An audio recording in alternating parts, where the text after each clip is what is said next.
Hello, I am Dr. Norma Jones, and this is Chapter 6, Organizing and Outlining Speeches, Learning Objectives.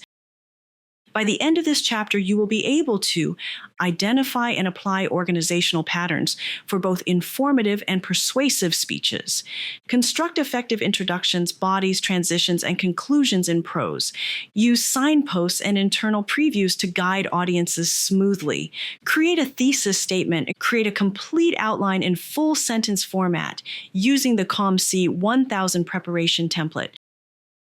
Why organization and outlines matter. For our class, after we have chosen our topic, we should gather and review our research. That research helps us determine what points we should address in our speech.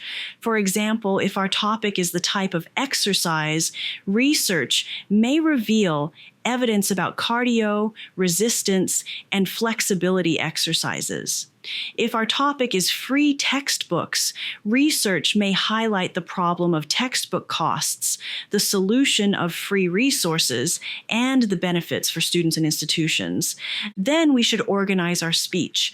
Organization is the backbone of effective public speaking. It provides structure for the speaker and clarity for the audience.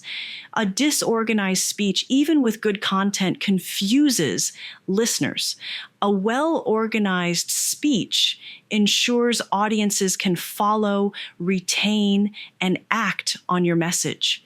After we organize our speech, we should plan our speech by creating an outline. By planning with a preparation outline, you ensure your speech is clear, balanced, and easy to deliver. In this chapter, we will consider organizational structures and outlines and ways to build your speech. We will also review an outline template with 2 samples. Organizational structures and outlines.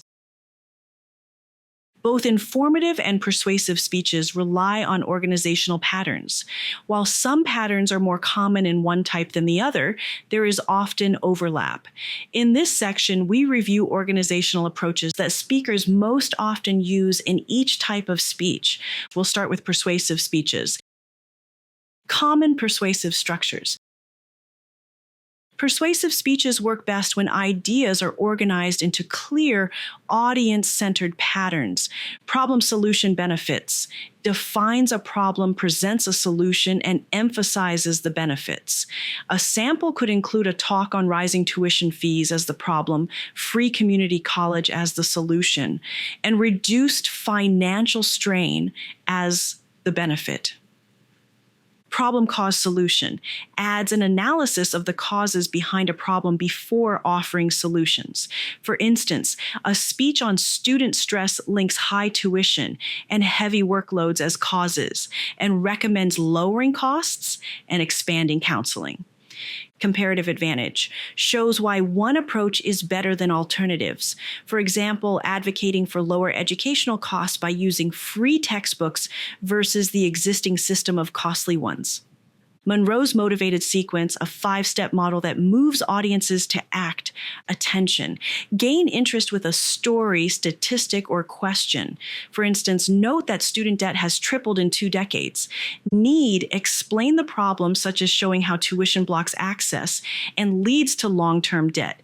Satisfaction, present a solution, such as recommending free textbooks or expanding aid. Visualization, help listeners picture results. To illustrate, imagine students graduating debt-free. Action, urge concrete steps. For example, support petitions or contact legislators for affordable tuition. These are some sample structures for persuasive speeches. Next, we will look at common structures for informative speeches so that you can see how both types share patterns while serving different purposes. Common informative structures. Informative speeches often use structures that highlight clarity and understanding. Here are the common patterns with explanations and examples. Chronological, presents information in time order, best for histories, timelines, or step-by-step processes. For instance, this pattern is useful to explain a timeline for the Titanic disaster. Spatial, organizes information by location or direction, creating a mental map. For example, this structure is helpful to describe different regions of California and their fun places to visit. Topical divides a subject into categories or themes, offering flexibility. This is a broad and useful way to organize speeches.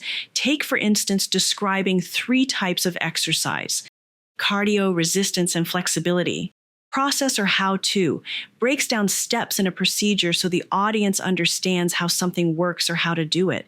A demonstration of how to build a food waste composter is a process informational speech. For our class, we will not be using visual aids, so this type of speech may not be suitable.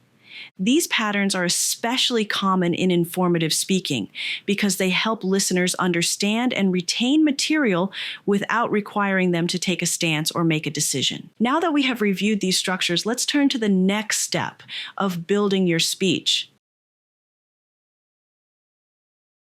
An effective speech begins with clear organization. In this section, we will learn how to craft titles, specific purpose statements, introductions that set the tone for both informative and persuasive speeches, and provide a preview of the 3 main points that will guide the audience through the body of the speech. We will also address how to conclude speeches. Title. A title is the name of your speech. It should be clear, engaging, and reflect the subject you will be talking about.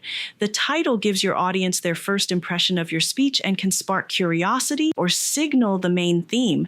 For example, a title for your persuasive speech on free textbooks could be "Why Community Colleges Should Provide Free Textbooks." An informative speech title could be "A Historical Overview of the RMS Titanic." Topic/specific purpose. For your outline, a topic or specific purpose is a single sentence that clearly states what you want your audience to know, believe, or do by the end of your speech. It is always written in prose, not as a fragment. It can also be your thesis. This focuses your preparation and guides the organization of your outline. As an example, a topic-specific purpose for a persuasive speech could be to persuade my audience that community colleges should adopt free textbooks to make education more affordable and equitable. For informative speeches, a topic-specific purpose could be to inform the audience about the Titanic's history, engineering, and sinking. Introduction. An introduction should capture attention and give the audience a clear sense of direction. Start with an engaging attention getter and then provide a preview of the 3 main points you will cover. The preview acts as a roadmap so listeners know what to expect and how the body of your speech will unfold. Attention getter. Begin with a story, striking statistic, or quotation that captures interest. For example, in a persuasive speech on free textbooks, you might begin with, "Imagine choosing between paying rent, paying a bill, and buying your textbooks." In an informative speech about the Titanic, you might say, "On April 10th, 1912, the RMS Titanic set sail on its maiden voyage, only to become one of the most well-known maritime disasters." Using a question can be problematic for this class because you don't have time to address them. Preview of main points. Provide a roadmap of the main points so your audience knows where you are headed. One way to preview a persuasive speech is, first, we will look at the problem of textbook costs. Second, the solution of free textbooks. And third, the benefits to students, faculty, and institutions. A way to preview an informative speech is, first, I will address the Titanic's historical background. Next, the construction and technology of the Titanic. And third, the series of events surrounding her sinking. Remember, this is a preview of your 3 main points and should reflect the main points in your thesis statement. Integrate in-text citations whenever you use research or outside sources. These references not only show where your information comes from, but also reinforce your credibility as a speaker. Body. A strong body section in your speech is usually built around three main points. Each main point should be supported with clear subpoints, such as examples, statistics, or expert testimony. These supports give depth to your argument or explanation. Importantly, each main point must connect directly back to the thesis and preview you offered in the introduction. For example, in the exercise speech, the three main points are cardio, resistance, and flexible exercise. Each of these main points reflects and reinforces the thesis statement. Remember that each main point must include at least one in-text citation from a credible source. This means integrating written references that strengthen your support and demonstrate to your audience the credibility of your information. Closing. An effective closing should bring the speech full circle. In this section, we will look at reviewing the main points and offering final thoughts. This will close your speech with clarity and impact. Review of main points provide a roadmap in reverse, reminding the audience of the ideas you already covered. Example for a persuasive speech, we examine the problem of textbook costs, the solution of free textbooks, and the benefits that come with adopting it. Example for an informative speech. We have the history, construction, and sinking of the Titanic.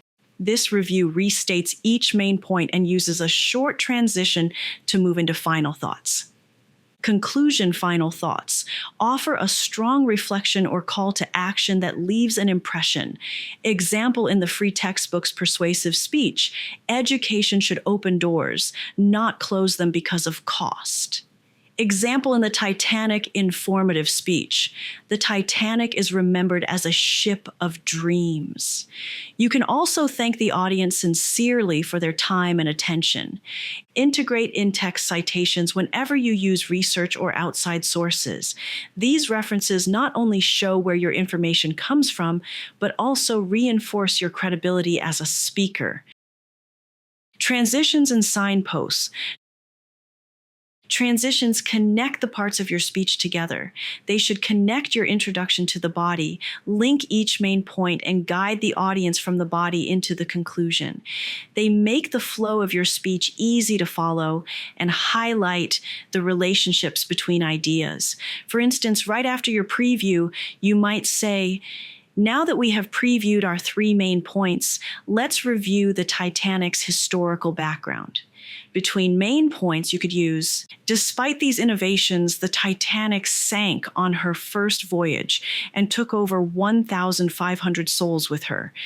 At the end of the body, to lead into the conclusion, you might say, "Now that we have addressed Titanic sinking, let's review our thesis and main points."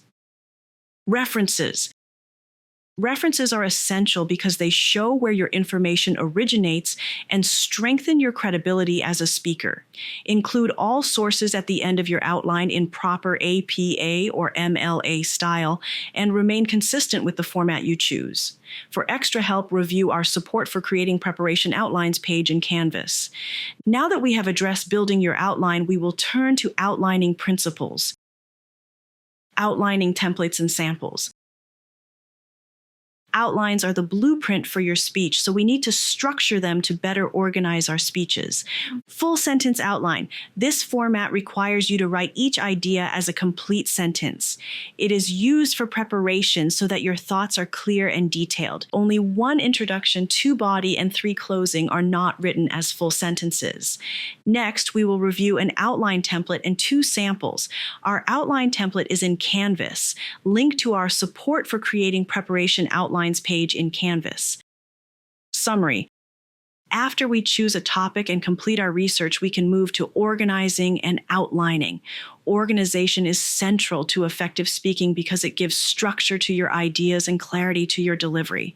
A strong speech begins with a clear purpose and thesis, uses an appropriate organizational pattern, and follows the structure of introduction, body, and conclusion.